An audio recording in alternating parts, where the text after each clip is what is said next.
ولقد أرسلنا موسى بآياتنا وسلطان مبين إلى فرعون وهامان وقارون فقالوا ساحر كذاب فلما جاءهم بالحق من عندنا قالوا اقتلوا أبناء الذين آمنوا معه واستحيوا نساءهم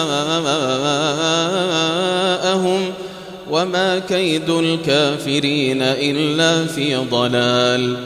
وقال فرعون ذروني أقتل موسى وليدع ربه إني أخاف أن يبدل دينكم أو أن يظهر في الأرض الفساد. وقال موسى إني عذت بربي وربكم من كل متكبر لا يؤمن بيوم الحساب. وقال رجل مؤمن من آل فرعون يكتم إيمانه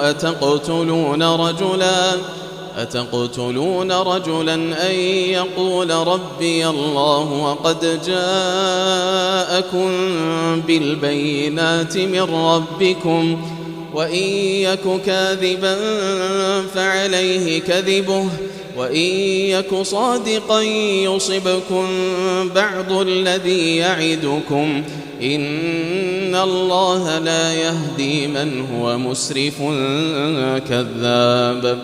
يا قوم لكم الملك اليوم ظاهرين في الأرض فمن ينصرنا من بأس الله إن جاءنا. قال فرعون ما أريكم إلا ما أرى وما أهديكم إلا سبيل الرشاد. وقال الذي آمن يا قوم إني أخاف عليكم مثل يوم الأحزاب مثل دأب قوم نوح وعاد وثمود والذين من بعدهم وما الله يريد ظلما للعباد. ويا قوم إني أخاف عليكم يوم التناد يوم تولون مدبرين ما لكم من الله من عاصم يوم تولون مدبرين ما لكم من الله من عاصم ومن يضلل الله فما له من هاد. ولقد جاءكم يوسف من قبل بالبينات فما زلتم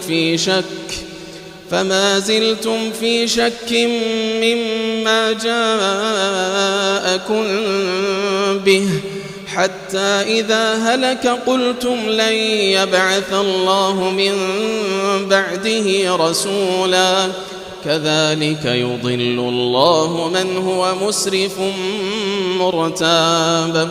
الذين يجادلون في آيات الله بغير سلطان أتاهم كبر مقتا عند الله وعند الذين آمنوا كذلك يطبع الله على كل قلب متكبر جبار.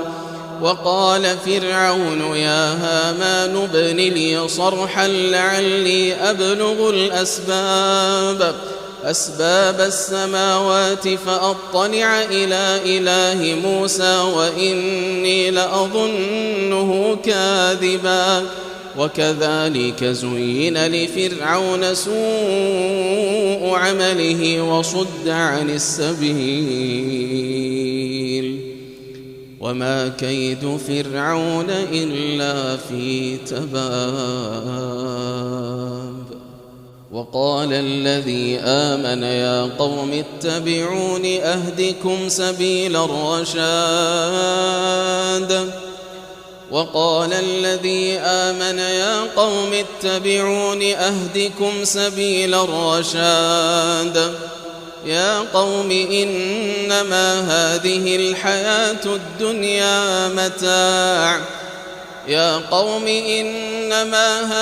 الحياة الدنيا متاع وإن الآخرة هي دار القرار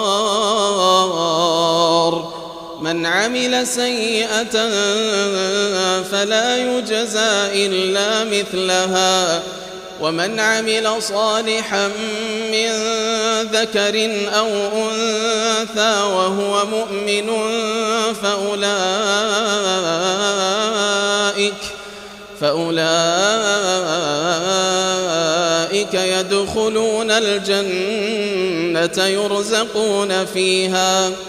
فأولئك يدخلون الجنة يرزقون فيها بغير حساب ويا قوم ما لي أدعوكم إلى النجاة وتدعونني إلى النار تدعونني لأكفر بالله وأشرك به ما ليس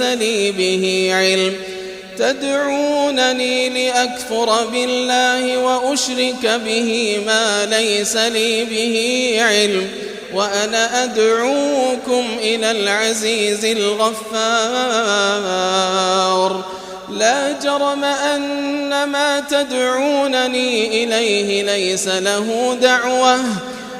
له دعوة في الدنيا ولا في الآخرة وأن مردنا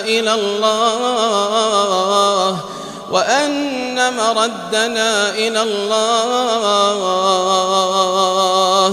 وأن المسرفين هم أصحاب النار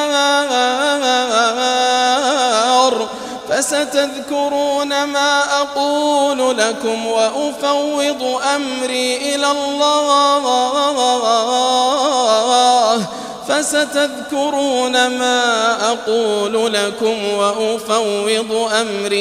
الله